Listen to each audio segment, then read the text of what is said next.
Also this weekend, Dane, there was the Hall of Fame game with your Cowboys. Oh. We don't have to talk about that if you don't want to. Oh no, we can, we can, But we can, we can, we can. but Ain't no problem. also there Ain't no was the there was problem. the Hall of Fame class of 2020 and 2021 enshrined because of COVID. They had to bring the 2021 over, and they had them both in the same weekend. Seems like Edgerrin James stole the show, man, with his speech. Did you get a chance to check it out? I actually missed it. Yes, I did.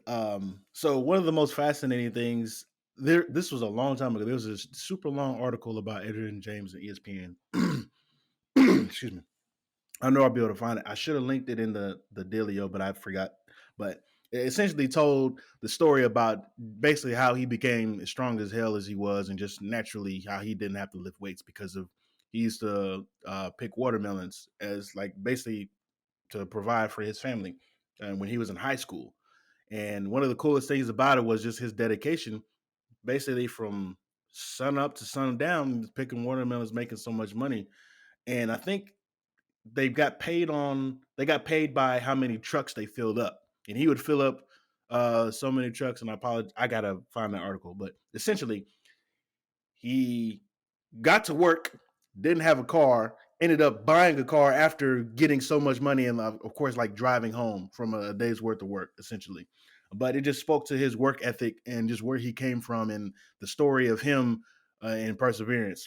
I said all that to say this: it's definitely a rags to riches story with Edgerrin James, but he not only being one of the most patient and like really one of the most lethal pass catching running backs that we've ever seen.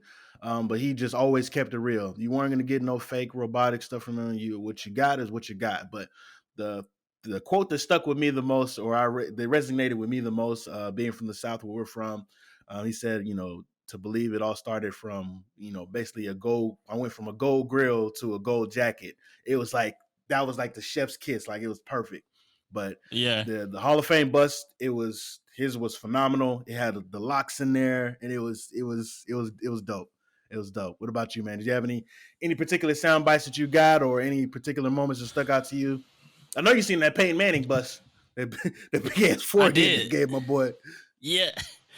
And what was really cool, I was watching a couple of clips on Twitter, and it was Uh-huh. really cool to see with Peyton Manning.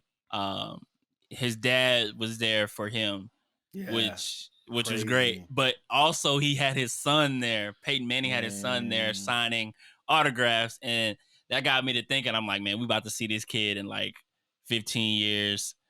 Like he has two generations ahead of him. He has an uncle on the side of him that is going to be a Hall of Famer. It's just like, Eh. bro, Eli's going to be in the Hall of Fame, man. This, okay, that's a discussion for another day. You don't think so? No, he's definitely going to be in the Hall of Fame. But Oh, okay. did he have a Hall of Fame worthy career? Is the real question. Oh, do we have any Giants fans that listen? Plenty of Giants fans. Pitts is a Giants fan, isn't he? No, that listen to the pod. I don't know if he listen. He'll find it. They'll come out of the woodworks. Yeah. Whoever they are, whatever they are, they'll come out the woodworks defending their boy. They know it's and it's not even my own thoughts as far as it being controversial that whether or not he's going to go in the Hall of Fame. No, I've seen this argument already. It's why, and it's valid points on both sides, but it just makes you wonder, like, what is the criteria itself is subjective in nature because it has to be, but it points to some really good things because every particular player that in our generation, we can point to every guy that's been in the Hall of Fame. Was he the best player in his particular position in a particular time? You can say, okay, I can see that, yes. But for this guy, it's like, right. But it's the 2 Super Bowl rings. No one can take that from him. He made some of the most diabolical, death-defying He leads the throws Giants in every passing category. I'm sure he's shattered all the records. I don't have it in front of me, but I'm sure he's done that. But yeah, I agree with you. It's definitely an argument that I've seen a lot on social media when people want to just get attention or engagement. But to go back to the both Hall of Fame classes, and I feel like I notice this every year, Dane, and even more with these two classes is how old you and I are getting because these are a lot of players we grew up watching. Class of 2020, we had Steve Atwater was kind of before our He time should in have the been in 80s, the freaking 90s. Hall of Fame, bro. Yeah, He should and have been in the Hall of Fame. yeah, Like when he you should have talk, oh been in sorry, there. my bad. That's your No, because I that's your got you. boy. You can talk about, Yeah, it. But you in terms of, hey, in the terms way of he ball played, skills, in yeah, terms of ball skills, like that's a ball hawk. When you ball go hawk. like The Brian yeah, Dawkins that came after him, the Troy Polamalu's, like, that's you know, all now him. you can't play the way he played, but he would take Nah. receivers head across the middle without hesitation. Yeah. You got Steve Atwater, but guys like Isaac Bruce, Steve Hutchinson, Edrin James, and Polamalu in the class of 2020 were like, you know, players that we grew up watching, man. Yeah, And man. with the 2021 class, Peyton Manning, John Lynch, Megatron, like Calvin Johnson is a Hall of Famer, bro. And he was on the cover of Madden in like 13. And of course, you know, he had a lot of miles left in the tank when he decided to let it go. But like, we're old. And to close out that list, Alan Faneca and Charles Woodson, like the guys we grew up watching, the guys we grew up admiring or, you know, getting gold jackets. Yeah. And, you know, that's Calvin Johnson was the second coming of Randy Moss. Like you could say that. Yeah. And yeah, absolutely. He's in the Hall of Fame now. Like it's kind of insane. Like when you like sit down and think about it, like especially how Randy Moss got in the Hall of Fame not too long ago, right? And it's like that's I guess it can speak to the longevity of his career because he also played with Tom Brady. But that also says something else because Tom Brady's still winning Super Bowls at the age of 42. Oh my goodness, cool. Man. Shout out to the Hall of Fame inductees, man. And Dane, I did get to catch a little bit of the Cowboys-Steelers game, the Hall of Fame game. You know, they cut down the preseason games from 4 to 3, but you guys, the Cowboys and the Steelers, will end up playing 4 because Hall of Fame game as well.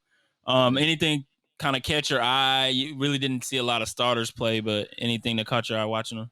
For me, no. We had most of our starting linemen that were playing in that game.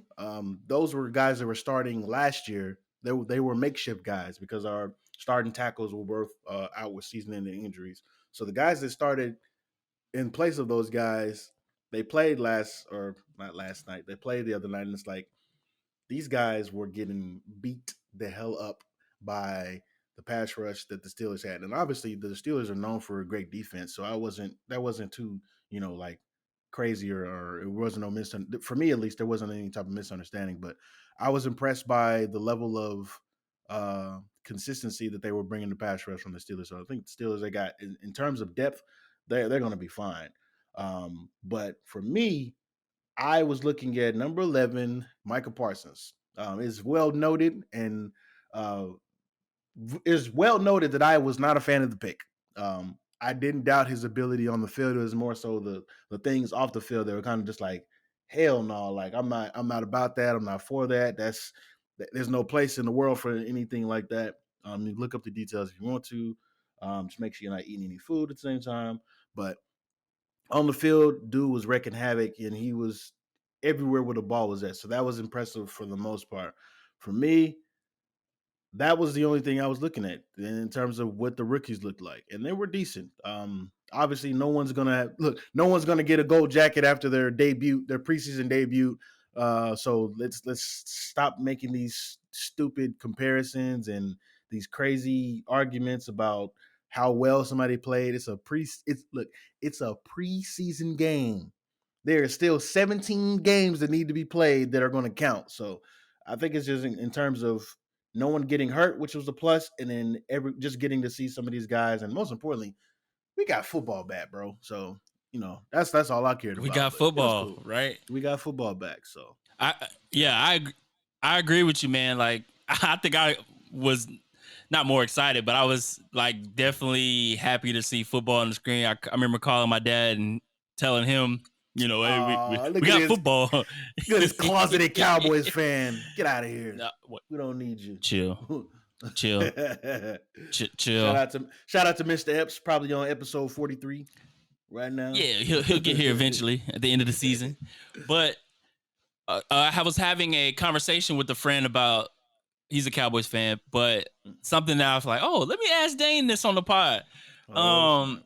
Put me on the spot. About Dak Prescott. Uh-huh. Obviously, we weren't going to see him play in the Hall of Fame game, but Yeah.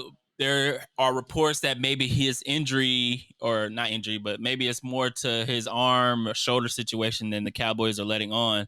Mm-hmm. If he is not practicing soon, has he been practicing? Do you think it's more to the injury situation than the Cowboys are letting on, or you think it's just a Absolutely. thing where they just oh, okay. Absolutely. We not even a year ago, Leighton Vander Esch. Oh, he's gonna be out for day to day with a neck stinger. A few weeks later, boom, this man had to have neck surgery. Like anybody who's had neck surgery or back surgery will tell you that's not a minor surgery. That's a big deal. So yes, the Cowboys do have a history of downplaying injuries, much like a lot of other professional teams, which is despicable. But at the same time, they're just trying to save face. Try not to let people panic, but at the same time, it's like just be real. I think if you're honest with people, it plays out a little bit better in your favor. But obviously, Dak, Bill Ford, tough head ass, he's gonna be all right. But I don't think anything serious about it. And if there is, and it is what it is, the man's got hundreds of millions of dollars to lay upon while the team tanks and gets us a top 5 pick somehow. But I think he'll be fine. I think there were some rumors about him actually throwing to receivers today. Not in a formal practice sense, but just like just tossing it around. But I don't know. There's a lot of speculation with that. There's always going to be speculation about that, specifically because of the Cowboys being involved with, I don't know, probably one of the more popular HBO projects that we've seen in the past couple of decades or so. So I don't know. It's a storyline, but that's what it is. It's for entertainment.